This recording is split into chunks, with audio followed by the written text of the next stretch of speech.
Pessoal, o que que eu vou pedir para vocês? Eu quero que todos fiquem bem à vontade, tá? Para perguntar, para falar, tá?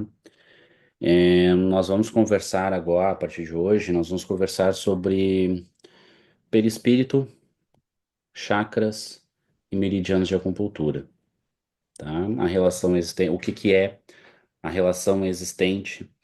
E eu gosto sempre de fazer perguntas, eu gosto de começar uma apresentação com perguntas justamente para nos incitar a uma investigação, tá? E eu começo com essa pergunta: de que corpos nós somos feitos, né? Porque a gente fala muito de perispírito, ok?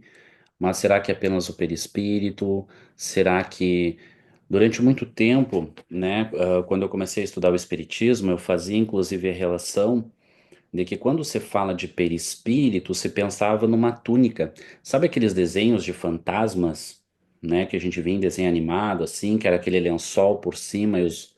Eu fazia essa relação. Eu pensava no perispírito, eu pensava no corpo espiritual como uma túnica, algo muito simples, né? E à medida que a gente vai estudando Kardec, como André Luiz, a gente vê que na verdade existe uma complexidade muito maior. Existem modernas pesquisas, inclusive, que falam hoje, né? ahn, Inclusive área na pesquisa de medicina vibracional e que fala dessa complexidade do corpo espiritual e que já se consegue desde a década, na verdade, de 1840. Já se tem algumas pesquisas evidenciando a existência, tá, de campos eletromagnéticos que vão levar à ativação de genes, à modelagem do corpo, à resposta de corpos, a resposta do corpo diante desses fatores. Inclusive, se fizeram pesquisas nos Estados Unidos com salamandras e procuraram verificar, né, em que momento existia a influência desse campo sobre organismos simples. E começou a se verificar que essa influência de campos, né, na verdade, se começa na vida, embrionária, antes da fecundação, tá? Mas então a gente vai conversar, nessas duas próximas aulas, a gente vai conversar justamente sobre isso, tá? É, e aí entra essa pergunta que eu faço, né? Como se dá a formação e a manutenção da forma e por questão da função orgânica ao longo da existência do indivíduo? Deixa eu fazer uma coisinha aqui.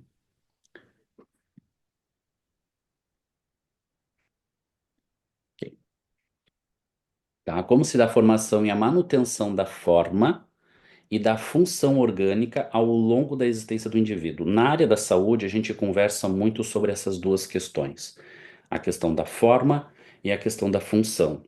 E o que se diz e que nós verificamos muito em clínica é que uma norteia a outra, elas estão estritamente relacionadas, ou seja, quando eu penso na forma de um órgão, quando eu penso na forma de uma estrutura, isso me linka diretamente com a função daquela estrutura, com a função daquele organismo. Então, nós vamos já pensar o próprio processo de embriogênese, né? Ou seja, do desenvolvimento do organismo, ele tem uma forma porque ele vai ter que executar uma função. Então, são duas coisas que a gente conversa que estão extremamente relacionadas e vinculadas, tá? Que é a forma e a função orgânica. E aí a gente precisa se fazer essa pergunta, tá? O que que faz a manutenção tanto da forma e o que que sustenta? Então eu tenho dois momentos. Eu tenho um momento em que a forma ela está se desenvolvendo. Que forma? A forma dos nossos órgãos, a forma dos nossos tecidos, a forma do nosso organismo como um todo. Eu tenho o primeiro momento que é desse desenvolvimento.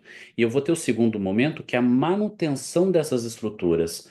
Porque a gente vai conversar bastante na próxima aula sobre a entropia. Isso é uma lei da física, tá? E o que a gente vê é que existe todo um desenvolvimento, tá? E de uma forma muito equilibrada e sustentada, tá? Mas o que que está por trás desse desenvolvimento e o que que está por trás da manutenção desse desenvolvimento, da forma e que vai sustentar a função? E que é o que a gente, sabe, por que que isso é importante para nós? Porque o que que a gente vai avaliar em magnetismo, né? O que que a gente vai avaliar quando a gente estiver fazendo o tato magnético, quando a gente estiver conversando com o indivíduo? Quando a gente fala de câncer, eu estou falando que eu tenho tanto alteração da forma de estruturas celulares, como eu tenho também alteração do comportamento, ou seja, da função dessas estruturas. Então, como magnetizadores, é algo que nós diretamente estaremos lidando com a forma e com a função de cada órgão, tá? Então, é importante a gente entender, e aí eu vou lá em André Luiz, livro nos domínios da mediunidade, capítulo 11. Desdobramento em serviço. Por quê? Porque André Luiz ele vai trazer nesse capítulo ahn, a complexidade sobre a relação dos corpos no ser humano, tá? Então, chegar a vez do médium Antônio Carlos, aproximou-se dele o irmão Clementino, que é o mentor espiritual, e eu sublinhei, bem tendencioso, a madeira do magnetizador comum impôs-lhe as mãos, aplicando-lhe passes de longo circuito. Eu já sublinhei isso aqui de uma forma bem tendenciosa, né? Porque André Luiz aqui ele deixa bem claro que a forma como os espíritos magnetizam é exatamente como o Barão de Poté, como La Fontaine, como os magnetizadores clássicos trazem. Nada de novo, né? Mas às vezes, em função da nossa leitura corrida, da gente não estar prestando direito atenção, a gente não vê que André Luiz está nos ensinando a magnetizar. Castro, como que adormeceu devagarinho, inteiriçando-se-lhe os membros. Do tórax emanava com abundância um vapor esbranquiçado que, em se acumulando à feição de uma nuvem, depressa se transformou à esquerda do corpo denso numa duplicata do médium, em tamanho ligeiramente maior. Quem é Carlos? Desculpa, é Antônio Castro, tá? Castro, ele é um médium sonâmbulo. E aí, então, André Luiz ele vai descrever diferentes fenômenos mediúnicos que estão transcorrendo numa sessão mediúnica em função da complexidade, da diversidade de diferentes médiums naquele momento. Então, André Luiz está acompanhando Aulus nesse momento e Aulus está passando várias instruções com relação aos diferentes médiums daquele momento. E nesse momento, o mentor da casa ele começa a magnetização, então, sobre esse médium sonâmbulo, que é o Antônio Castro, e ele começa o processo de desdobramento do corpo físico, tá? E ele começa exatamente aqui, então, exteriorizando uma substância que acaba virando uma duplicata em tamanho ligeiramente maior. Nosso amigo como que se revelava mais desenvolvido, apresentando todas as particularidades de sua forma física, apreciavelmente dilatadas. O diretor espiritual da casa submetia o medianeiro a delicado processo magnético que não seria lícito perturbar ou interromper. O médium, assim desligado do veículo carnal, afastou-se 2 passos, deixando ver o cordão vaporoso que o prendia ao campo somático. O termo somático vem do helênico, pessoal, e quer dizer corpo físico, tá? Porque havia uma discussão entre os antigos filósofos e o estudo, né, da relação entre a psique e o soma. Tanto é que nós falamos hoje em doença psicossomática, de uma doença que então ela passa dos processos mentais e emocionais e acaba se instalando no corpo físico, justamente por esse conceito que a gente herda dos filósofos pré-socráticos, tá? Enquanto o equipamento fisiológico descansava, imóvel, Castro, tateante e assombrado, surgiu junto de nós numa cópia estranha de si mesmo, porquanto, além de maior em sua configuração exterior, apresentava-se azulada à direita e alaranjada à esquerda. Tentou movimentar-se, contudo, parecia sentir-se pesado e inquieto. Clementino renovou as operações magnéticas e Castro, desdobrado, recuou como que se justapondo novamente ao corpo físico, ou seja, ele entrou de novo para o corpo físico e aí ele vai sair novamente, tá? Verifiquei então que desse contato resultou singular diferença.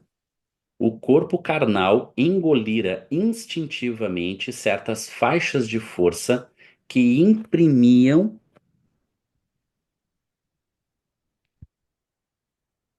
manifesta irregularidade ao perispírito, absorvendo-as de maneira incompreensível para mim.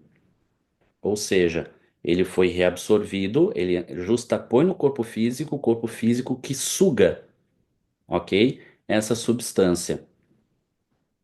Desde esse instante, o companheiro, fora do vaso de matéria densa, guardou o porte que lhe era característico. Era agora bem ele mesmo, sem qualquer deformidade, leve e ágil, embora prosseguisse encadeado ao envoltório físico pelo laço aeriforme, que parecia mais delgalçado e mais luminoso à medida que Castro Espírito se movimentava em nosso meio, tá? Bom, aqui então, pessoal, o que que aconteceu? À medida então que o mentor espiritual ele retoma as operações magnéticas, ele vai se justapor novamente o corpo, e aí toda aquela substância, aquela dimensão que ele parecia maior, tá? Na verdade, vai ser reabsorvido pelo corpo físico. E aí então ele volta a desdobrar, só que agora ele volta a desdobrar sem essa substância. Ainda interligado pelo cordão luminoso, só que agora ele mais fino, mais simples, tá? Mais etéreo. Com o auxílio do supervisor, o médium foi. Só um pouquinho que ele tá dando um probleminha aqui para mim, eu vou ter que. Aí, agora foi. Com o auxílio do supervisor, o médium foi convenientemente exteriorizado. A princípio, seu perispírito ou corpo astral estava revestido com os eflúvios vitais que asseguram o equilíbrio entre a alma e o corpo de carne, conhecidos aqueles em seu conjunto como sendo o duplo etérico, formado por emanações neuropsíquicas que pertencem ao campo fisiológico, que por isso mesmo não consegue maior afastamento da organização terrestre, destinado à desintegração tanto quanto ocorre ao instrumento carnal por ocasião da morte renovadora. Ou seja, aqui ele está falando que existe uma complexidade nessa relação, nessa interligação do perispírito, como corpo espiritual, para com o corpo físico. E é justamente o que Aulus vai explicar para André. Para melhor ajustar-se ao nosso ambiente, Castro devolveu essas energias ao corpo inerme, garantindo assim o calor indispensável à colmeia celular e desembaraçando-se tanto quanto possível para entrar no serviço que o aguarda, ou seja, nós temos uma diferença em questão de densidade e de função quando nós falamos então do duplo etérico como justamente como complexidade, tá? Do fluido vital, dessa substância vital, certo? É, e dessa relação que existe na interligação e interdependência. Por que que é importante a gente olhar para isso? Porque isso aqui também vai trazer algumas respostas para nós. O professor Hernani Guimarães de Andrade, assim como o professor Zimmermann, eles vão falar da complexidade do perispírito e como um elo de interconexão. Então, o corpo, nós, seres encarnados, nós participamos da vida espiritual em função da complexidade do perispírito. O perispírito ele teria a capacidade como então um elo interexistencial. Nós participamos da vida física da mesma forma como nós participamos da vida espiritual. Por quê? Por causa do perispírito. Todavia, por que que eu não posso, quando eu desencarno, quando então se rompem os laços, e aí que laços são esses, que eu não consigo retomar a vida? Porque eu continuo tendo o corpo espiritual. Por que que os espíritos não podem animar um corpo sem vida? Justamente porque existe uma substância. Então, quando nós falamos de manutenção da forma e quando nós falamos da manutenção da vida, entra outra coisa aqui que está além do perispírito. E que mais para frente a gente vai estudar e a gente vai ver que os soviéticos deram o nome disso de corpo bioplásmico, porque existem substâncias que foram encontradas que relacionam aos Vinícius, processos desculpa te biológicos. interromper, mas tá com probleminha no som. A gente não tá te Oi. ouvindo. Ah, tá. Oi, melhorou agora? Ana? Oi?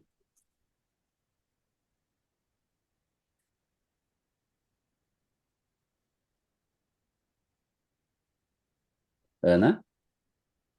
Oi, agora voltou. Oi, Voltou? Ana. Nós Voltou, estamos voltou. ouvindo muito bem. É? Não, então talvez fosse aqui, será?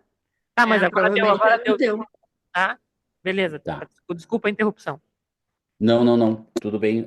Eu peço assim, se isso acontecer de novo, por favor, me avisa, tá? Tranquilo. É, onde é que eu tava? Ah, tá. Existe então assim um processo de interconexão por parte do perispírito, só que existe essa questão assim, tá? Mas quando nós falamos então manutenção da forma, quando a gente fala da manutenção da função que é permitida pela forma, eu tenho uma substância. E os soviéticos eles chamaram isso, tá, de corpo bioplásmico. Por quê? Porque eu tenho um processo químico no corpo bioplásmico. Do que é constituído o corpo bioplásmico, segundo eles? Fluido vital. Então nós só mudaríamos o nome. E ao invés de chamarmos de duplo etérico, nós chamaríamos de corpo bioplásmico. Então nós estamos falando da mesma coisa. Na próxima aula a gente vai ver que existe uma série de estudos que foram feitas interrelacionando. E o professor Hernani Guimarães de Andrade, ele norteou muito desses estudos pelo Instituto de Psicobiofísica, em que ele vincula, porque o corpo espiritual ele teria uma capacidade eletrodinâmica. Bom, então através da capacidade eletrodinâmica, eu tenho como influenciar então essa substância bioquímica que também tem uma capacidade diamagnética, ou seja, de responder a campo magnético, tá? E que com isso ele vai estar gerando influência direta sobre a organização somática, sobre a constituição somática. Por quê? Porque ele faz parte do organismo físico. Tanto que nos processos de materialização, nós vamos ter a exteriorização desse fluido e a combinação com outros elementos, tá? Que é o que a gente vai chamar daí de ectoplasma, tá? Mas então nós estamos falando de matéria, mas nós estamos falando de uma matéria que ela é receptível para um processo eletrodinâmico, que quando a gente está falando desse processo eletrodinâmico, dessa influência eletrodinâmica, nós estamos falando então da influência direta do perispírito. Que daí o professor Hernani Guimarães, justamente pelos estudos dos antigos soviéticos, ele vai falar como modelo organizador biológico. Em 2000, a gente tem a falência do Projeto Genoma e o abandono do Projeto Genoma pelo Francis Collins, né? Inclusive tem um livro do Décio Yandley que fala muito sobre isso, a reencarnação como lei biológica. Por quê? Porque se acreditava muito no determinismo genético. E aí esses estudos que na verdade vêm desde 1840, eles vão falar muito da epigenética. E aí então a gente vai encontrar uma relação que existe eletrodinâmica do perispírito, o enraizamento e a influência sobre esse duplo etérico, e aí então a gente vai estar falando sobre a ativação genômica, tá? Então eu tenho um processo em cadeia que acontece. E que nós vamos, de certa forma, e aí é uma opinião pessoal agora, eu acho que a gente fala muito de diferença de densidade, a gente fala muito de e separa perispírito, corpo físico e duplo etérico, porque a gente não estuda e não aprofunda sobre a intimidade dessa matéria e dessa substância. Porque quando a gente começa a aprofundar e a estudar sobre os elementos gerais da matéria, que é o que Kardec e os espíritos discutem no Livro dos Espíritos, a gente vai falar sobre bioplasma. E quando a gente fala de bioplasma, a gente vai falar de elementos constituintes da matéria orgânica, assim como existe também na matéria em alguns pontos da matéria inorgânica, Mas quando a gente fala, por exemplo, citoplasma, quando eu falo de fluxo axoplasmático, que é o fluxo dentro do nervo, quando eu falo do plasma sanguíneo, nós estamos falando de plasma. Nós estamos falando de elementos que vão sofrer a relação e a influência de íons e processo de ionização. E quando a gente fala disso, nós estamos entrando justamente em questões de eletrodinâmicas, que é o que Bruce Lipton ele vai discutir em biologia da crença. Ou seja, eu tenho o corpo físico, no corpo físico eu tenho a deposição do duplo etérico, que é matéria, mas que tem essa capacidade eletrodinâmica e que isso faz a inter-relação com o corpo espiritual. Ou seja, assimilar, entender em que momento começa um e em que momento ele termina, eu acho que é uma questão de entendimento de bioquímica, de fisicoquímica e de biologia. E que André Luiz ele vai discutir muito em mecanismos da mediunidade e muito em evolução em dois mundos. Mas o que seria importante aqui para nós, e quando eu olho para isso, eu vejo que nós temos muito mais potenciais como magnetizadores, talvez, do que a gente imagine, tá? Mas o que eu acho que é importante é justamente essa relação entre corpo espiritual, duplo etérico, corpo vital, fluido vital, organismo físico. Pessoal, alguém gostaria de fazer alguma pergunta? Alguém gostaria de fazer algum comentário?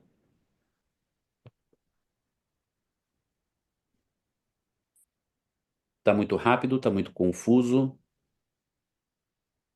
porque só vai piorar. Até aqui tá bom, pessoal? Alguma dúvida?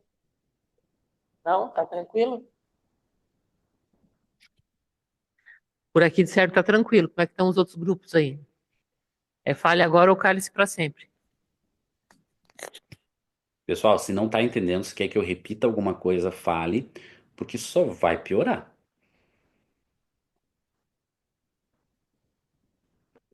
Então tá, qualquer coisa me interrompam, tá, pessoal? Tem no chat aí. Ah, tem no chat?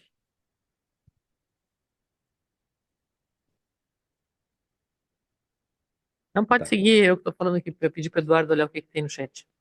Ah, tá. Então vamos lá. Ok, né?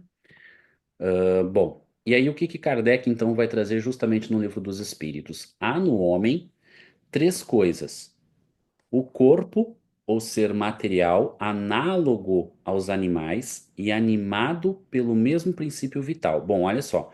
Então aqui isso complementa justamente o que a gente estava falando, e aqui na verdade os Espíritos e Kardec eles trazem duas coisas. Primeiro, existe o corpo material, o corpo denso, o corpo carnal, soma, e existe o princípio vital. O que que é o princípio vital? E a Ana conversou muito com a gente, vem conversando aí já em algumas aulas sobre o fluido vital, certo? O combustível da célula e justamente esse elo de ligação entre o perispírito e o corpo físico, tá? O segundo, nós temos a alma, ou o ser imaterial, espírito encarnado no corpo. Existe muita questão de linguagem, discussão com relação à alma e espírito. Entendemos que existe o princípio inteligente, ok? Que difere, então, que é o que ele fala que é imaterial, então ele tem uma constituição diferente, mas é que justamente o que encarna no corpo, tá? E existe o laço que prende a alma ao corpo, o princípio intermediário entre a matéria e o espírito, ou seja, o perispírito, certo? Eu percebo que existe dois momentos da discussão de Kardec com relação à alma e espírito.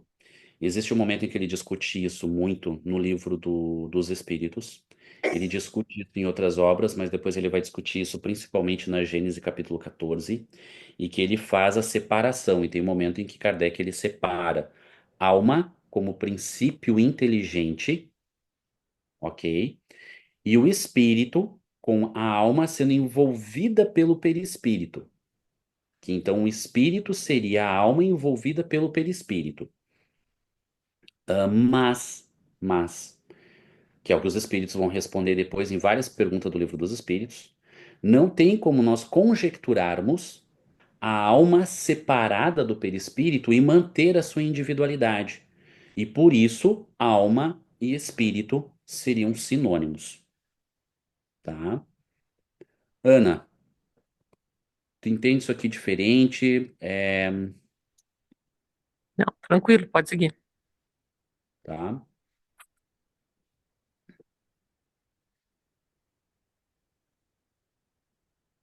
O laço ou perispírito que prende ao corpo o espírito é uma espécie de envoltório semimaterial. A morte é a destruição do invólucro mais grosseiro. O espírito conserva o segundo, que lhe constitui um corpo etéreo, invisível para nós no estado normal, porém, que pode tornar-se acidentalmente visível e mesmo tangível, como sucede no fenômeno das aparições. Bom, ele está falando aqui do perispírito, até porque o perispírito ele conserva após o desencarne, o duplo etérico não. O duplo etérico ele vai se dissolver junto com o corpo físico, né? O que restou dele, porque já foi sendo dissipado, tá? E eu gosto muito de fazer essa analogia, ok? Todos nós estamos imersos, né, do que é o que é falado lá no Livro dos Espíritos e é que é falado no capítulo 1 de Evolução em Dois Mundos. Todos nós estaríamos imersos em Deus, né? E como centelha divina, nós mantemos a nossa individualidade, a nossa circunscrição em função do perispírito. Como entender isso? Pensa num oceano infinito, tá? Em que todos nós estamos imersos e que a água dentro da garrafa é o princípio inteligente, o espírito que é conservado pelo corpo espiritual, tá? É uma analogia para a gente poder entender que, na verdade, que os espíritos vão dizer depois, que, na verdade, o perispírito ele vai estar sempre ali, ele vai modificar. Isso aqui está no livro Evolução Anímica, do Gabriel Delany, em que ele vai falar: estabelecemos de princípio, por experimentações espiríticas, que os espíritos conservam a forma humana, e isto não só por se apresentarem tipicamente assim, como também porque o perispírito encerra todo um organismo fluídico modelo pelo qual a matéria se há de organizar no condicionamento do corpo físico. Primeira coisa, o que que Delany ele vai trazer aqui? Essa questão da individualidade, essa questão da percepção de que existe um corpo sobre o espírito, vem em função da observação, que é o que Kardec já havia observado e ele vai trazer na discussão do céu e inferno, tá? E aí ele vai dizer lá no que é o espiritismo. O espírito é exatamente aquilo que ele era quando encarnado e ele vai manter a sua forma, tá? Ele vai manter o seu jeito, quanto mais apegado ele for à matéria. E aí, então, o que que eles começaram a ver através das materializações, das aparições, o que que era muito percebido quando a gente tem ali o precursor do espiritismo, né? É uma coisa que eu converso muito com o pessoal. O que que é o precursor do espiritismo? Quando a gente fala do precursor do espiritismo, a gente pensa nas mesas girantes, certo? Só que antes das mesas girantes vieram o quê? Os magnetizadores e os seus sonâmbulos. E o que que a gente tem? E aí isso é discutido lá em Metapsíquica por Ernesto Bozano, que ele vai trazer Delany, desculpa, ele vai trazer Deleuze, ok? Ele vai trazer Bilot, Miller, e que as próprias experiências de Carragné, os estudos de Carragné com uma sonâmbula, tá? Ou seja, já era verificada a dualidade do indivíduo. Então, tem corpo, mas ele também tem espírito. Por quê? Porque muitos sonâmbulos viam e conversavam. E não existia, nessa época, mesas girantes, não existia aqui ainda as irmãs Fox. Mas esses fenômenos, justamente de percepção de que, opa, tem espírito, ele está me auxiliando com algumas condutas, diálogos. né? Então isso na verdade já acontecia. Então essa percepção com relação à dualidade do indivíduo, ela foi já sendo construída a partir daqui. E aí então, tá, mas e o que que você percebe em torno deles? Olha, você percebe que na verdade eles não são uma luz sem forma, eles não são traços disformes, não, eles têm forma, tá? E aí como os próprios espíritos vão responder a Kardec, eles podem se fazer apreciáveis à visão e eles podem se fazer tangíveis, ou seja, palpáveis, tá? Então a primeira coisa que Delane ele fala, ele é justamente sobre isso. Então eles conservam a forma. E isso não só porque se apresentarem tipicamente assim, como também porque o perispírito encerra todo um organismo fluídico modelo, ou seja, então lá no capítulo 2, André Luiz, em Evolução em Dois Mundos, André Luiz ele vai falar que o perispírito, na verdade, ele é todo um organismo complexo e que ele vai ser um molde do corpo físico. Bom, se ele vai ser um molde do corpo físico, então, e se eu tenho os mesmos órgãos que eu tenho no corpo físico, no corpo somático, eu vou ter no perispírito, então isso quer dizer que o perispírito ele tem sistema nervoso. Então isso quer dizer que o perispírito ele tem um sistema endócrino. Então isso quer dizer que o perispírito ele tem organização celular. E isso é o que o Delane ele já fala então em evolução anímica. Tá? Até porque se eu vou ter a formação de um organismo complexo como o nosso, a partir da influência do perispírito, então quer dizer que isso já existe no perispírito. O que também significa que para que determinadas doenças, alterações se instalem no organismo físico, então isso também quer dizer que existe uma desordem primeiro no corpo espiritual, tá? E aí ele fala, né, pela qual a matéria se há de organizar no condicionamento do corpo físico, tá? Alguma pergunta aqui, pessoal?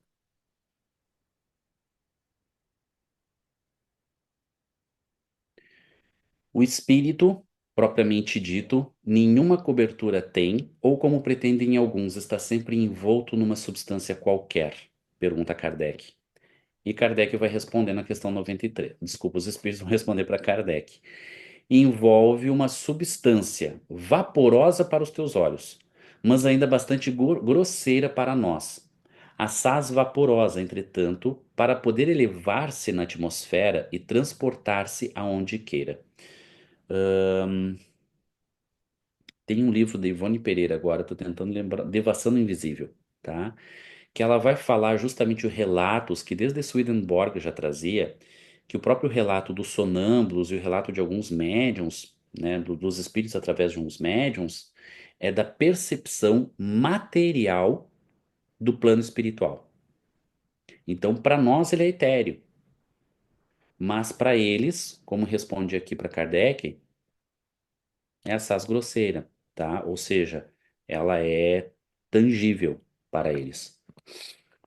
De onde tira o espírito o seu invólucro semimaterial? Aqueles, Kardec está perguntando do perispírito. Do fluido universal de cada globo, razão porque não é idêntico em todos os mundos. Passando de um mundo para o outro, o espírito muda de envoltório como mudais de roupa. Cartas de uma Morta, Chico Xavier vai falar que é o único livro que ele recebe da mãe dele, psicografia da mãe dele, ele vai explicar, né? Vai falar a questão de Saturno, de Marte, influência, a diferença que existe de um planeta e de outro. E a gente vai encontrar em vários artigos da Revista Espírita, inclusive, falando da diferença entre os diferentes mundos, diferentes planetas, diferentes planos, tá? E que, ou seja, se eu mudar então de um orbe para o outro, eu preciso, consequentemente, mudar de envoltório que vai me habilitar a ter influência dinâmica sobre aquele orbe. Assim, quando os espíritos que habitam mundos superiores vêm ao nosso meio, tomam um perispírito mais grosseiro, é necessário que se revistam da vossa matéria. Já o dissemos. E eu acho que às vezes alguns espíritos se indignavam com as perguntas que Kardec fazia.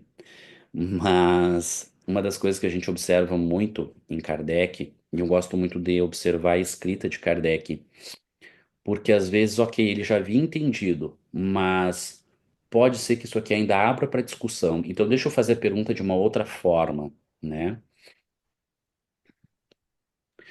O invólucro semimaterial do espírito tem formas determinadas e pode ser perceptível, tem a forma que o espírito queira.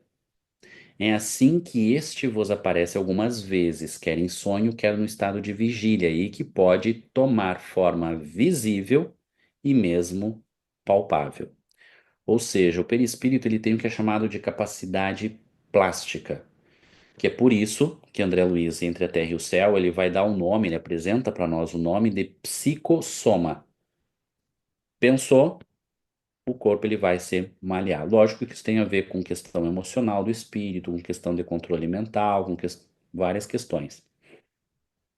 Mas a gente vai perceber, né? E o próprio livro dos espíritos fala da questão do aspecto de zoomorfização de vários espíritos, e isso se dá justamente por ação mental, tá? Mas por quê? Porque o perispírito ele guarda essa capacidade plástica. Bom, se ele tem a capacidade de se modificar de uma forma ou de outra, de mudar a roupa pela ação do pensamento, então isso significa que eu tenho ainda mais ação com relação ao comportamento celular e ao comportamento eletrodinâmico que o perispírito guarda. Então, de novo, a gente vai cair aonde? No processo de somatização de algumas doenças. Haverá mundos onde os espíritos deixam de revestir corpos materiais e só tenham por envoltório o perispírito. Há, e mesmo esse envoltório se torna tão etéreo que para vós é como se não existisse. Esse é o estado dos espíritos puros. É importante ler essa questão porque alguns dizem que o espírito evolui, então ele perde o perispírito. Eu não lembro de ler isso em Kardec em momento algum, pelo contrário. O que ele fala é que ele vai chegar a tal estado de eterização, ok? Que é como se ele quase não fosse mais perceptível, mas não que o espírito deixa de o possuir. Parece resultar daí que entre o estado correspondente às últimas encarnações e o de espírito puro não há linha divisória perfeitamente demarcada, não? Semelhante demarcação não existe.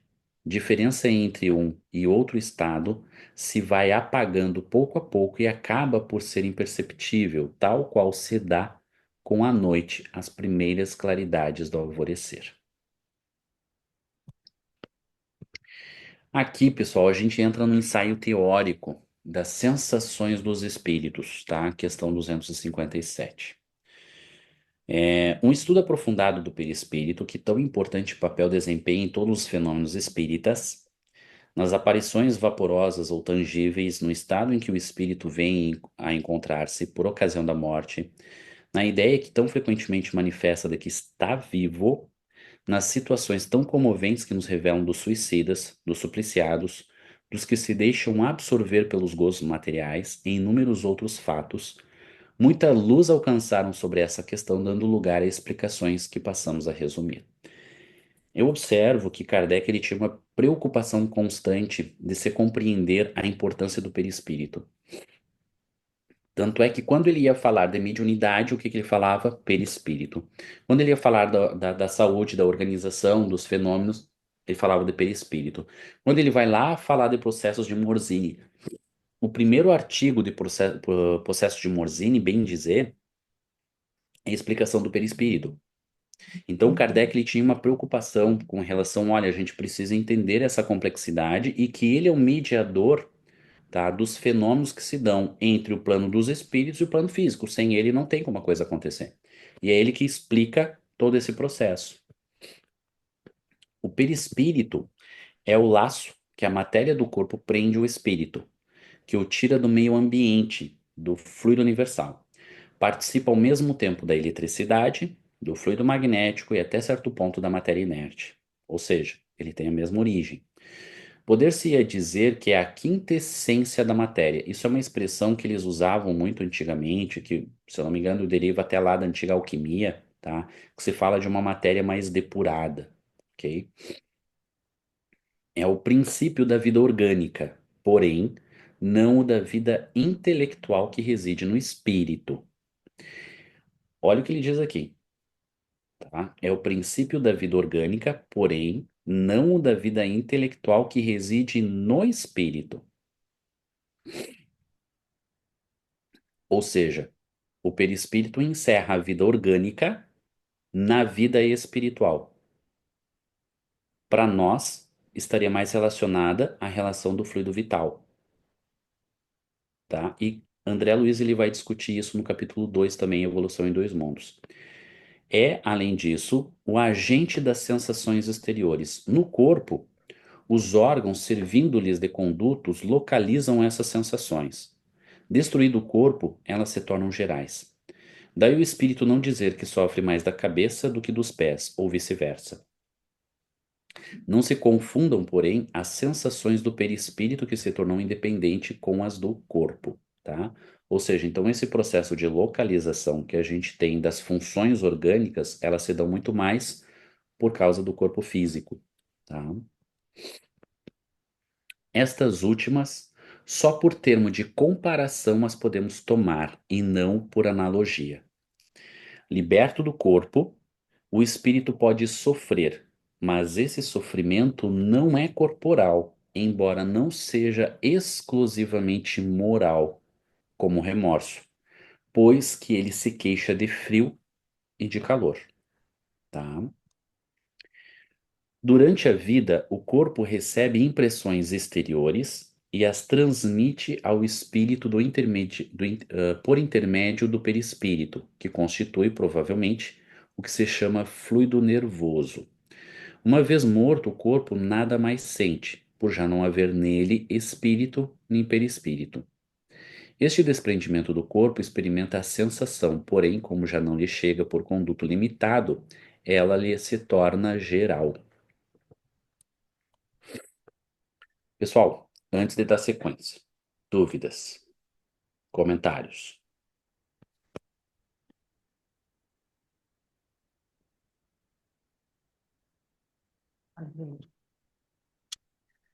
Temos uma pergunta aqui, só um pouquinho.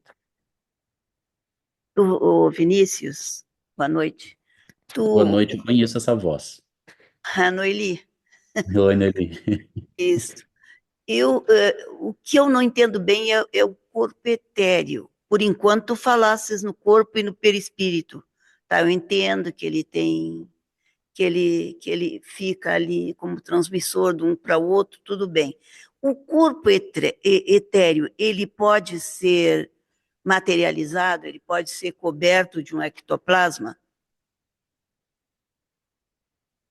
Noeli, eu entendo que o corpo etéreo é o mesmo corpo espiritual, ou seja, o perispírito. É diferente do duplo etérico. O duplo etérico que seria o fluido vital esse, tá? Digamos assim, o corpo vital, o corpo bioplásmico. Então, o corpo etéreo, ele seria o corpo perispiritual, tá? Aquilo que vulgarmente a gente chama, né, de corpo espiritual ou o corpo espiritual em si, tá? Nos processos de materialização, o que que eu tenho? Eu vou ter a extração do ectoplasma pelos orifícios do médium. Então não é qualquer médium que vai fazer isso. Eu tenho que ser médium dessa capacidade. Então, num ambiente ausente da luz artificial, eu vou ter pelos orifícios, então ouvido, boca, nariz, eu vou ter a saída dessa massa, que segundo os espíritos lá, desde os estudos de William Crookes e que o Paulo Fructuoso também tem alguns vídeos que ele fala sobre isso, eu vou ter a combinação. Quando a gente fala então de ectoplasma, nós estamos tendo a combinação do fluido vital do médium, o fluido espiritual ambiente e o cataplasma oriundo da natureza. Então, isso que os espíritos dizem, tá? Tem os fenômenos de materialização, se eu não me engano, em André Luiz, Missionários da Luz. Ele vai ter também sobre fenômenos de materialização e que fala que são fenômenos extremamente complexos. Então, o que que acontece? Da mesma forma que aconteceu com aquele médium, que ele foi exteriorizado do corpo físico e que ele mantém aquela massa ao seu redor, tá? O médium da ectoplasmia ele vai exteriorizar essa massa e o espírito, então, aglomera ela ao seu redor, tornando ele então visível e tangível para qualquer um que não seja médium. Então, qualquer um pode tocá-lo e qualquer um pode vê-lo. Respondeu a tua pergunta, Noeli? Aparelho. Tá, tá bem, tá bem. Vamos indo. Vamos prosseguir. Ok. Uma coisa? Por aqui é isso. Dos outros grupos, alguma questão? Aí podem colocar aí, abrir o microfone, falar, ou então escrever aí no chat que ele já vai respondendo até onde veio. Fiquem à vontade, pessoal.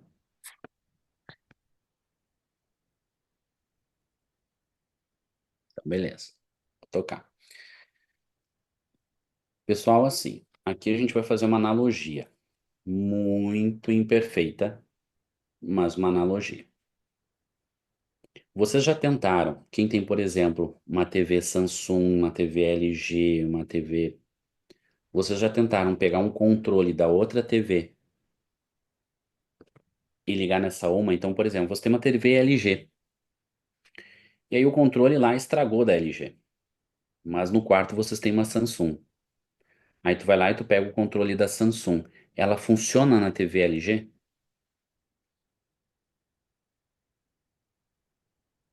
Não funciona, né? Funciona. Ah, oi? O controle, ele consegue transmitir informação se ele não tiver pilha? Não tem como. Não tem como. Vamos fazer um comparativo. A TV é o nosso corpo físico. Então, ele é o nosso corpo físico e através do que a TV ela apresenta, ela me oportuniza a interação social. Ou seja, eu existo nesse mundo porque eu estou revestido pelo corpo físico. Mas para que eu consiga trocar de canais, para que eu consiga me ambientar nessa inter-relação, eu preciso de um controle, mas ele é um controle específico. Só que esse controle, ele não consegue mudar os canais, ele não consegue ligar e desligar o televisor se ele não tiver pilha. Estão entendendo onde eu estou querendo chegar? TV é o nosso orbe. A outra TV é o outro orbe. Ela precisa de outro controle. Nós precisamos de outro perispírito. Mas não adianta eu ter o perispírito se eu não tenho pilha para colocar no controle. A pilha é o fluido vital, é o duplo etérico.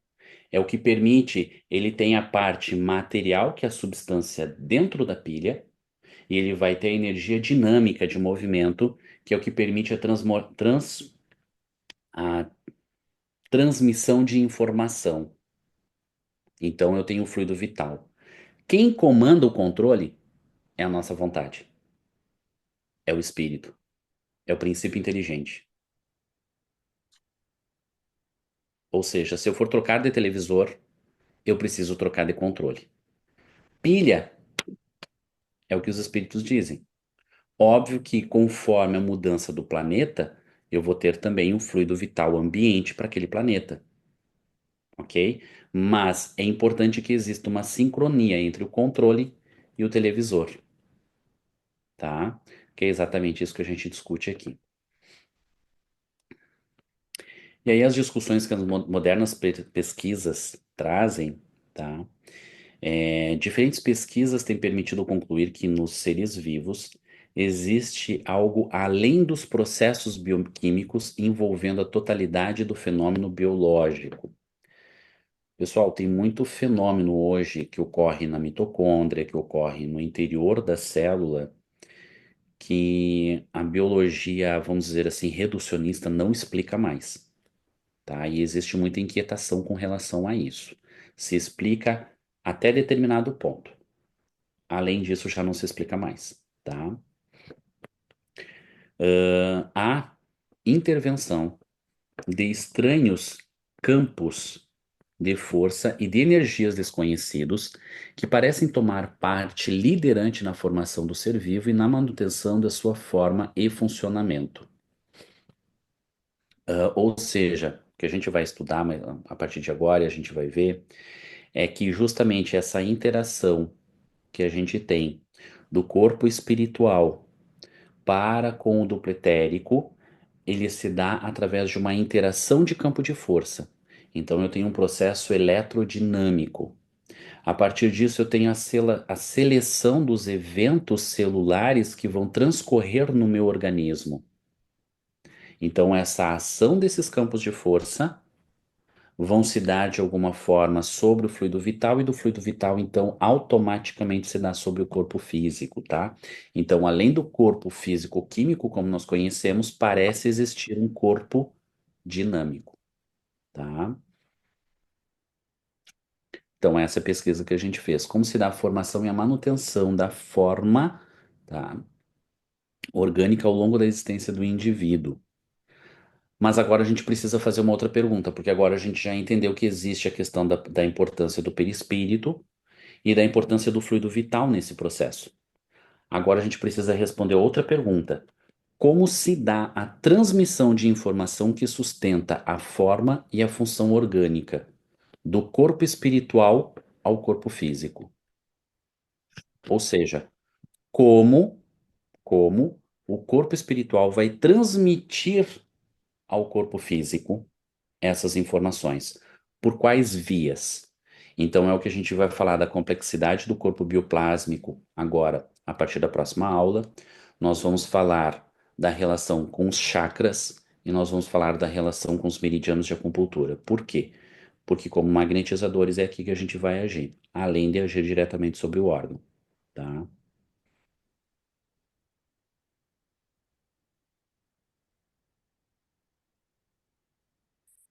Aqui eu encerro a minha fala de hoje, pessoal, tá?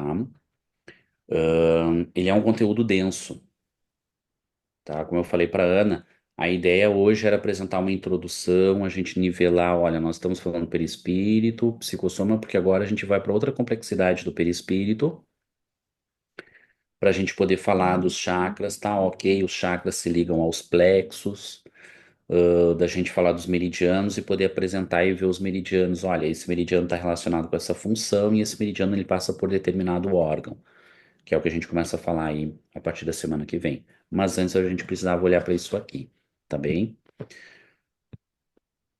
Dúvidas e comentários?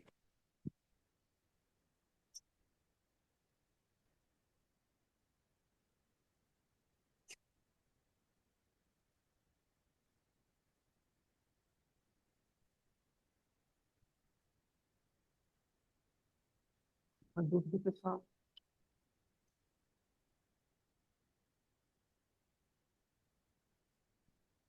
Não entendi.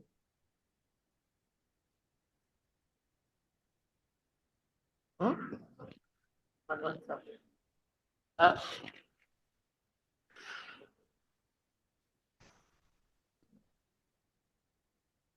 Não? Eu gostaria de saber qual o autor daqueles três microtextos que foram apresentados antes das duas perguntas finais. Qual a fonte, por favor? Deixa eu voltar aqui. Isso, nos slides.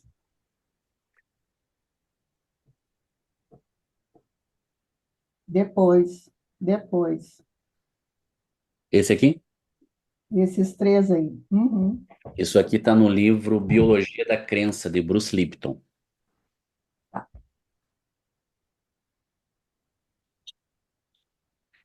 E são os mesmos estudos que a gente vai verificar no livro Espírito, Perispírito e Alma. O professor Hernani Guimarães de Andrade, ele publicou um livro chamado A Teoria Corpuscular do Espírito. Quem é que entende esse livro? Quase ninguém. Quase ninguém entendeu esse livro. Então ele escreveu 3 livros para explicar esse livro. Espírito, Perispírito e Alma, Vida, Morte e Renascimento, se não me engano é o nome do livro, e Psiquântico, tá?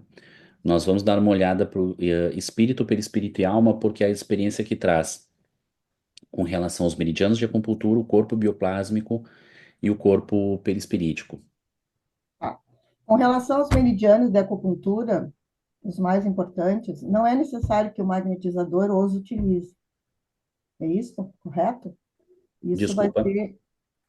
não Não entendi. é necessário para magnetizar, não é obrigatório que aquelas pessoas que estão estudando magnetismo utilizem-se dos meridianos, ok?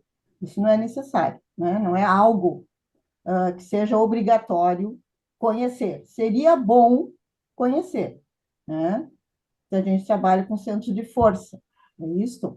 Como tu vens de um trabalho de acupuntura, tu Acho que está esse é trabalhando com assunto da semana chakras. que vem. O André Luiz trabalha com centro de força, né?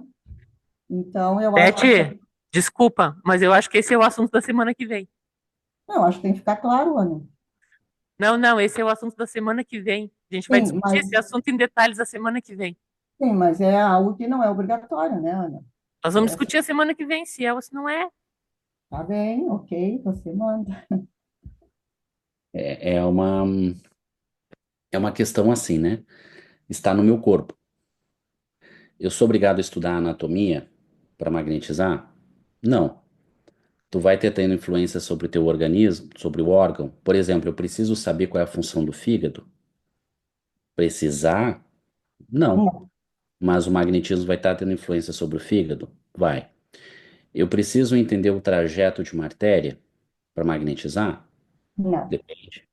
Mas eu vou Porque, estar assim, quando eu ó, magnetizo, eu isso é vou uma estar. questão de teoria e de uma linha de pensamento, porque se aquilo que o Dopotê diz nos livros, né, como ele fazia, que ensinava a ama, a mãe, a esposa, o fulano a magnetizar, eu acho que nós estamos aí, eu acho, né, acho que a gente precisa discutir um pouco mais, mas isso também fica tranquilo, acho que não tem problema nenhum, né? Eu também já dei umas estudadas nos meridianos, é tranquilo, né? Mas eu acho que, bom, tudo bem, fica para o turno que vem. Então, tá, é isso.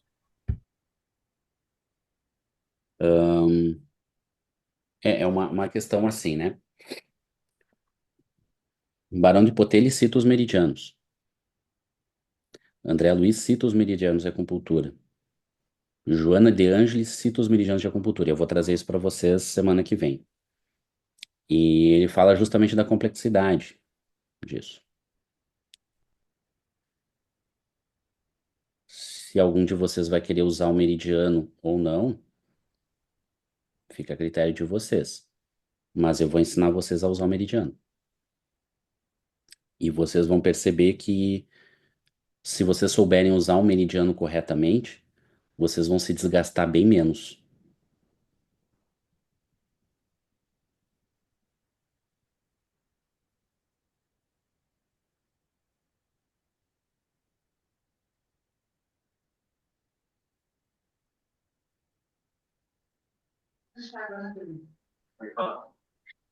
Boa noite, Marcos. Oi, no... Você eu estava falando do passe, e aí surgiu uma dúvida. Por exemplo, assim, vamos pensar que num centro espírita está se dando passe concentrado, o clássico. E aí vem o espírito e começa com um dispersivo. Isso pode alterar? Eu comecei a pensar nisso, vai que. Nora, é interessante. Eu sugiro a leitura de duas obras. Revista Espírita de 1865, Mediunidade Curadora, em que um adepto do espiritismo ele faz uma pergunta para Kardec: basta impor as mãos? E Kardec dá uma aula.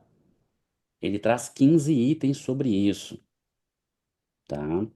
E ele vai dizer que, ó, e uma das coisas que Kardec inclusive vai citar nesse artigo, não deixe que qualquer magnetizador te magnetize, tá? E aí, se nós pegarmos todas as obras de André Luiz, todas, nós, por exemplo, nos Mensageiros, André Luiz vai falar sobre sopro magnético. Em Missionários da Luz, Alexandre vai trazer vários atendimentos magnéticos. Nos domínios da mediunidade, está aí uma das obras que Aulo cita claramente, tá? Entre a terra e o céu, obreiros da vida eterna, todas as obras, todas. Eu não me lembro de André Luiz trazer simplesmente imposição de mãos. Porque tanto é que quando ele falou impôs as mãos e começou a aplicar um passe de longo circuito. O que que isso quer dizer, então? Ele é um longitudinal. É a linguagem que Dupotê, é a linguagem que os magnetizadores clássicos utilizam, né? Que é o que a gente chama de... Me deu branco o nome agora.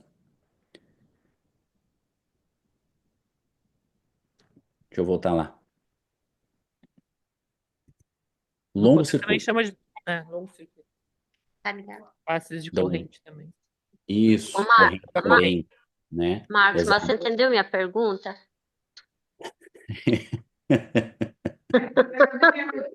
Não, vamos pensar assim. Não, o que eu quis dizer é assim, vamos pensar que um passista de um centro tá dando concentrado. Só que o espírito tá magnetizando. Tá. Muda o direcionamento da magnetização É. a partir do espírito. É, Eu não entendi Desculpa, eu não entendi a voz de fundo. aqui, ó. A Fran, eu. Entendeu, Marcos? Tá. O que a Nora quer dizer é assim, ó. Você está magnetizando. Ela comentou num centro, mas pode dizer. No passe? Tá dando. No centro está acontecendo o passe concentrado. A pessoa está dando imposição de mão, fazendo imposição de mão, passe concentrado. E de repente muda-se o direcionamento do passe em decorrência de um espírito. Não, daí junto o espírito vem e faz um direcionamento de passe diferente, dispersivo. Então, Ó, a pessoa física tá dando o passe de forma concentrada e o espírito dispersivo. O que que acontece nesse caso? É isso que a Nora trouxe. Posso me meter? por favor, Por Ana. favor. Entendi, Nora. Vê se eu entendi a tua pergunta. Tem um magnetizador encarnado que está atendendo alguém e surge um magnetizador desencarnado nesse mesmo atendimento. E um faz uma coisa e o outro faz outra. É isso? Isso. Tá. Entendesse agora, Vinícius? Sim. Tá. Então agora tu pode responder. Eu Ué, achei a que a aula minha é tua! saia justa, Ana. Não, eu só fiz o meio de campo, assim, eu chutei a bola. Eu tô vendo. É, eu penso da seguinte, ah, Assim, não, Nora, vou dar a minha opinião, tá? O Vinícius depois dá a dele. Acho que não tem nenhum impedimento, tudo vai depender da situação aonde está sendo feita uma coisa e onde está sendo feito outra, tá? Porque o que que acontece? Dois magnetizadores encarnados também podem atuar num mesmo atendimento e um fazer dispersivos num determinado local, num determinado centro de força, em alguma uma área específica do atendido, e o outro está concentrando em outra parte com outro propósito. Desde que exista a necessidade de ambas as coisas, elas acontecem e elas funcionam. Tá? Agora, eu se tu me vou. perguntar se tu faz uma coisa geral, se eu estou dispersando geral e o outro está concentrando geral, aí uma anula a outra. Eu vou acrescentar a resposta da Ana, ou seja, eu concordo com o que a Ana está trazendo, penso da mesma forma. Eu acrescentaria o seguinte, né? Partindo do pressuposto que o magnetizador encarnado está entendendo que existe a necessidade do concentrado e que ele sabe o que ele está fazendo. E ele está fazendo com conhecimento de causa e não legando a espiritualidade que sabe o que fazer. Eu estou trabalhando com esses grupos nesse sentido. Sempre que eu É, falar é com nessa conotação. Nós somos magnetizadores, estamos estudando para saber o que estamos fazendo. exato. Não penso de outra forma. É. Então,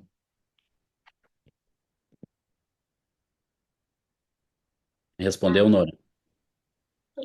Assim, eu estava falando de um, por exemplo, trabalhador espírita que não entende nada de magnetismo, tá lá dando passe.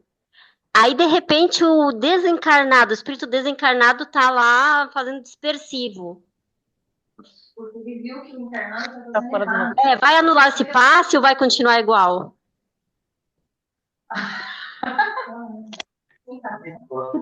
Eu tô te entendendo, Nori, eu tô entendendo onde tu tá querendo chegar.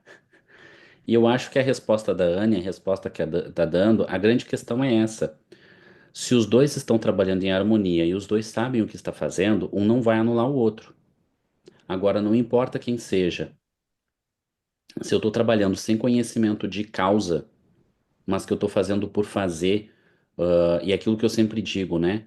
A questão que a gente fala, não, impõe as mãos, estende as mãos e pensa alguma coisa muito boa. E tu vai transmitir coisa boa. Coisa boa para mim é bolo de chocolate, é aquilo que eu digo. Então, tu não tem exercício da vontade, tu não tem conhecimento de causa. Não, então peraí, vamos entender o que que é a coisa boa, né? Então, ou seja, então não faz diferença do lugar e não faz diferença do nome que a gente dê à pessoa. Por quê? Porque nós estamos nos referindo a conhecimento de causa. Então, ele se diga espírita passista, ele se diga magnetizador espírita, mas ele atua com conhecimento de causa em harmonia com a espiritualidade. Os dois podem estar fazendo coisas diferentes e eu vou ter efeitos. Agora, um faz só por fazer. E seja por negligência de conhecimento, seja por negligência de uma fé raciocinada, nós vamos ter consequências. O desencarnado não vai compensar daí esse conhecimento que você faz? Marcos, voltou para Fran agora. Tá me ouvindo? Nesse Pronto. caso, imaginando então que seja por negligência ou, enfim, qualquer fator, o espírito encarnado, a pessoa encarnada que está fazendo o passe ali não está atuando de forma correta, digamos assim. Nesse caso, o espírito que está por trás aí tentando fazer o correto, ele não compensa ou corrige, ou ainda assim pode acontecer consequências? Não sei se deu para entender o que eu coloquei. Deu para entender. Pra, assim, o que a revista Espírita e o que as obras de André Luiz falam é que a todo momento os espíritos estão tentando corrigir as nossas burradas, tá? Então, por exemplo, lá no caso da senhorita Júlia, publicado em 1863 e 64, se não me falha a memória, tá? A gente tem justamente os espíritos instruindo a Kardec sobre a falha que um magnetizador não espírita estava cometendo. Nas obras de André Luiz, várias vezes, não diretamente aplicado ao passe, à magnetização, mas atuações diversas, questões de escolhas, os espíritos estão chamando a atenção e tentando atenuar certas situações e tentando chamar para responsabilidade e tentando despertar consciência. Quando a gente lê nas obras de André Luiz, e aí eu sugiro, nos domínios da mediunidade, Missionários da Luz, a gente vai ver que os espíritos ali, André Luiz ele é muito claro em falar o procedimento que os espíritos estão utilizando. Bom, existe um porquê dos espíritos nos apresentarem certas revelações. Certamente não é só apenas pela poesia da literatura, é porque eles estão querendo nos instruir. Assim como há várias situações que os espíritos tentam correr atrás, eu acredito que essa seria uma delas também, quando necessário. Só que daí me permitem, porque eu sou acostumado a fazer experiência dentro de laboratório. Sou acostumado a lidar com certas coisas que instintivamente é mais forte que eu. Instintivamente surge aquela pergunta: será que eu tenho efeito? Então a primeira pergunta que a gente tem que se fazer também, tá? É se a gente tá tendo algum efeito que os espíritos estão correndo, precisando correr atrás disso. Deu para entender a minha indagação? Porque a gente está partindo do pressuposto que estendeu a mão eu vou ter efeito. Então a gente também tem que se questionar sobre isso. Então, às vezes a gente vai ter efeito, às vezes não vai ser um efeito consistente, e às vezes talvez a gente não tenha efeito nenhum.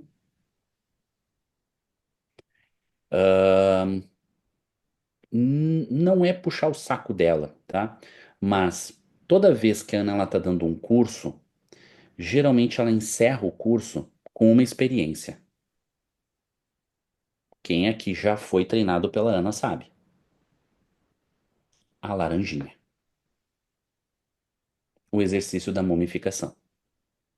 Por quê? Porque a gente precisa justamente da capacidade, desenvolver a capacidade de percepção fluídica e de canalização desse fluido. E uma das coisas que a gente vê no início desse exercício é que muitas vezes, mesmo fazendo o exercício e tendo toda essa intenção, a gente impõe a mão e o que a gente consegue canalizar para a laranjinha é muito pouco. À medida que a gente vai praticando, exercitando, eu vou obtendo exercícios mais ostensivos, efeitos mais ostensivos. Eu vou observando efeitos mais consistentes.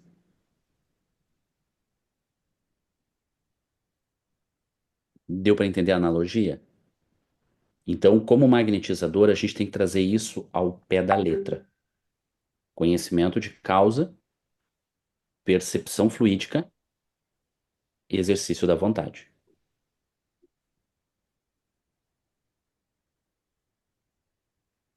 E isso exige de nós. Isso exige. Mas, quando eu perceber a diferença no efeito, que o que é o efeito? Vocês aí da Sociedade Vida, vocês aí do Ian, o pessoal que magnetiza em diferentes lugares, vocês sabem de que efeito a gente está falando? Um efeito que traz pessoas para a esperança. Quem já teve uma dor crônica por ciatalgia de forma incapacitante sabe para que nível teu psicológico ele vai ser conduzido quando a dor não te deixa mais tu ter uma vida social ou tu não ter mais uma independência. Ou quando um diagnóstico de câncer, por exemplo, ele te linka diretamente ao pensamento da morte. Ou quando tu faz diferentes tratamentos na área da saúde e tu tem muito pouco resultado, tu tem mudanças de tratamentos, tu tem mudanças de profissionais, mas o resultado ele é muito pequeno. Quando se tem resultado. E o que a gente tem na história do magnetismo é esperança. É incitação à esperança. Mas não é de um comportamento que impõe as mãos e que espera que o milagre aconteça. Porque Kardec fala, não existe milagre. Por trás daquele fenômeno que aparentemente se resolveu, tem alguém que trabalhou muito duro. Dupotet trabalhou muito duro. Mesmer trabalhou muito duro. Deleuze e Carragné trabalharam muito duro. Kardec trabalhou muito duro. E existe um trabalho consistente de querer sempre mais e de querer fazer sempre melhor. Eu tenho uma opinião que o magnetizador, ele é um profissional da área da saúde. Isso é uma opinião. Mas o nosso estudo, a nossa busca, é de tamanho de responsabilidade. E eu diria que talvez de uma responsabilidade até maior, do meu ponto de vista. Por quê? Porque o paciente que está vindo para nós, ele é aquele paciente em que nós somos a luz no final do túnel. E nós vamos lidar com a saúde e com a integridade dele. Eu tenho que saber o que eu estou fazendo. E eu tenho que ter consciência do que eu não sei, ou para buscar, ou para direcionar para outra pessoa. Então, simplesmente encaminhar isso para outra pessoa, encaminhar isso para uma força maior. Não, eu tenho que confiar numa força maior e eu tenho que buscar essa força maior e a integração com essa força maior. Mas a partir do esforço que eu faço em mim. E o primeiro esforço que a gente tem que fazer é lutar contra os nossos vícios, sejam eles físicos, químicos ou morais.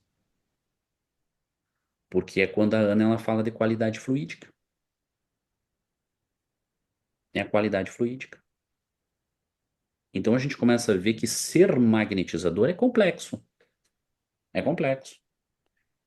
Mas é fantástico quando tu pega aquele resultado de câncer e tu vê assim, ó, não tem mais. Ou tá controlado. Ou a pessoa chega pra ti e diz assim, olha, eu dormi essa semana sem dor. Pessoal, sou profissional da área de saúde há mais de 10 anos. Esse é meu arroz com feijão.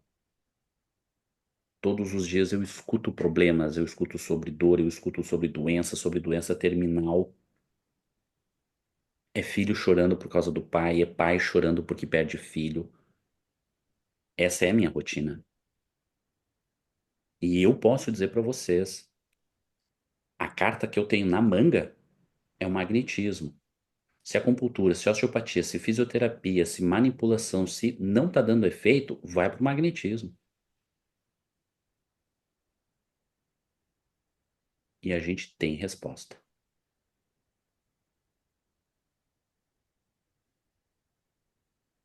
Mas eu tenho que saber o que eu estou fazendo.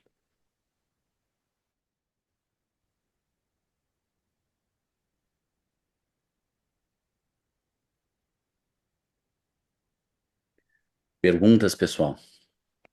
Dúvidas, comentários, críticas?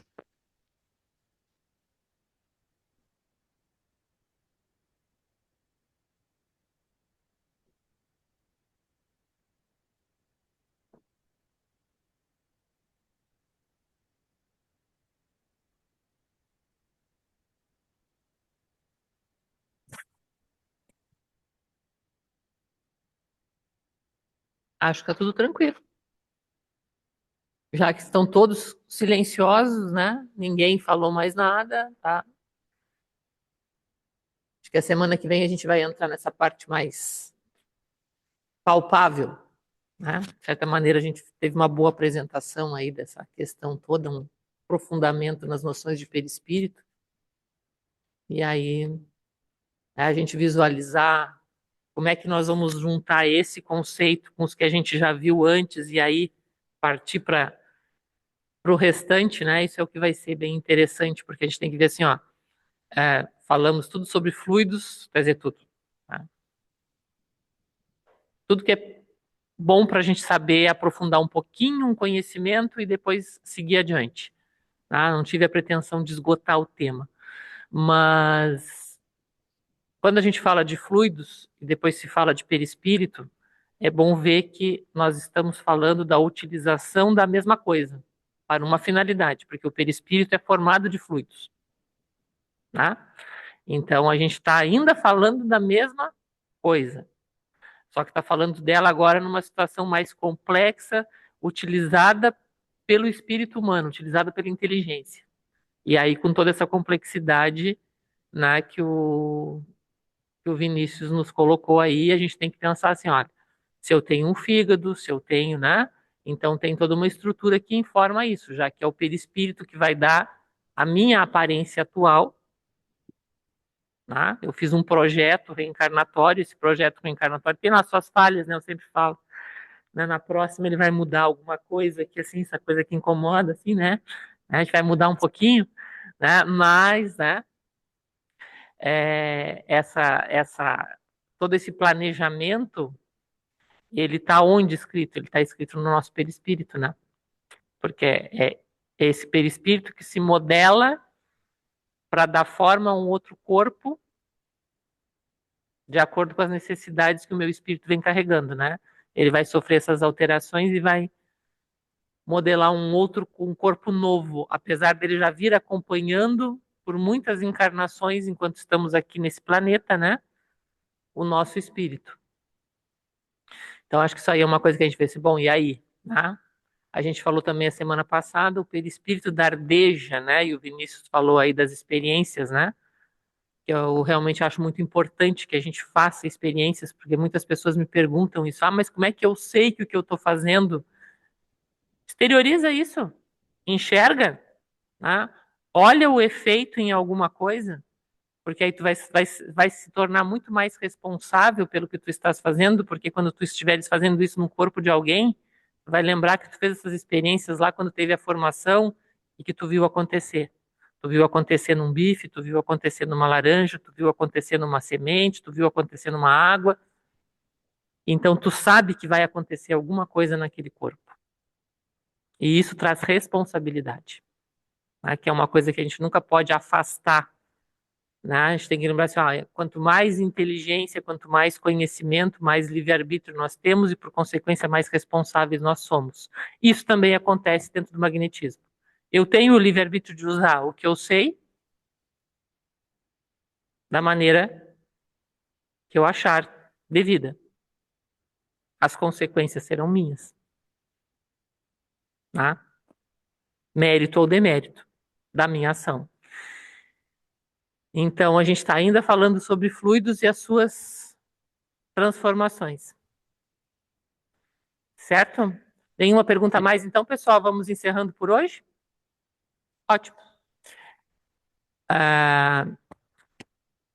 Vinícius, alguma coisa para encerrar ou posso encerrar por aqui? Não, acho que é isso aí. A gente vai trazer essa complexidade e aí a gente vai começar a ver isso sobre campo de ação, né? A gente está percebendo tal situação em tal paciente, ela se manifesta de tal forma, por onde eu posso atuar, como eu posso atuar, né? E sempre pautando em cima da responsabilidade sobre aquilo que a gente está buscando, tá? Acho que é bem isso aí.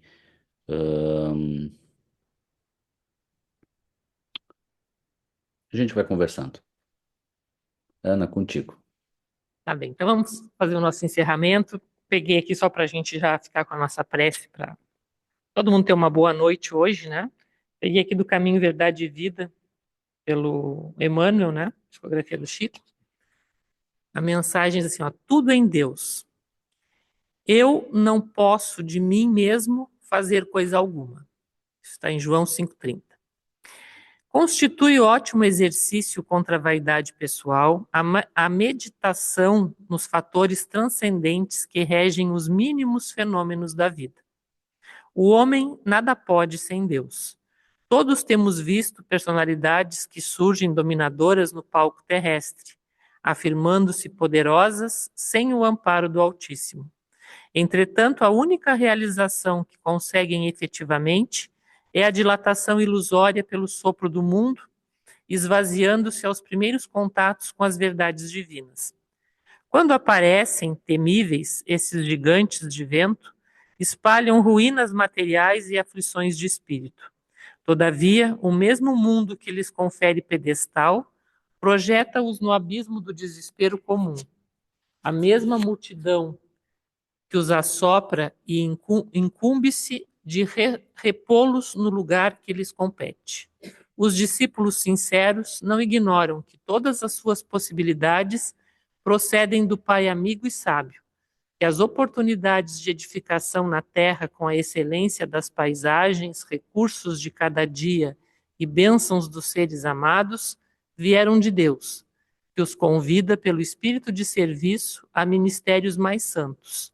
Agirão desse modo, amando sempre, aproveitando para o bem e esclarecendo para a verdade, retificando caminhos e acendendo novas luzes, porque seus corações reconhecem que nada poderão fazer de si próprios e honrarão o Pai entrando em santa cooperação nas suas obras. Então, em santa cooperação, tá? Agimos como co-criadores sempre. E nesse nosso estudo aqui estamos vendo como se atua nessa fonte, né? Então vamos encerrar o nosso encontro de hoje, pedindo a Deus que nos ampare sempre, que envolva cada um de nós aqui, onde quer que esteja, na sua cidade, na sua casa, no seu grupo, que possamos ser envolvidos em paz, em harmonia, em bem-estar, que consigamos manter firme o nosso propósito de aprender mais para servir melhor sempre, que possamos manter firme o nosso propósito de crescimento, de evolução, de entender cada dia um pouquinho mais esses mecanismos da vida e que possamos assim entrar numa sintonia positiva, numa sintonia que vai nos elevar também com os nossos amigos espirituais, com os nossos mentores e trabalharmos, como nos falou a mensagem, em santa cooperação com a vida, entendendo que somos parte dessa natureza, parte de tudo que nos cerca. Então, a harmonia com as leis que regem a vida nos traz saúde, nos traz felicidade, nos traz bem-estar, nos faz crescer. A desarmonia nos traz a doença, o sofrimento, o manter o nosso pé batendo no mesmo lugar, sem crescer. Então, que nessa noite possamos, ao nos recolher, seguirmos na companhia dos nossos amigos espirituais, nessa busca de crescimento, de conhecimento, procurando regiões boas para o nosso espírito prosseguir enquanto o nosso corpo descansa, refazendo as suas forças. E possamos nos encontrar bem e felizes na próxima quarta-feira. Que assim seja. Valeu, obrigada, gente. Até quarta-feira que vem. Vinícius, prosseguimos na quarta-feira, então. Beijo para todos. Tchau, tchau. Boa noite. Pessoal, um beijão. Boa noite a todos. Boa noite. A Glória está se despedindo.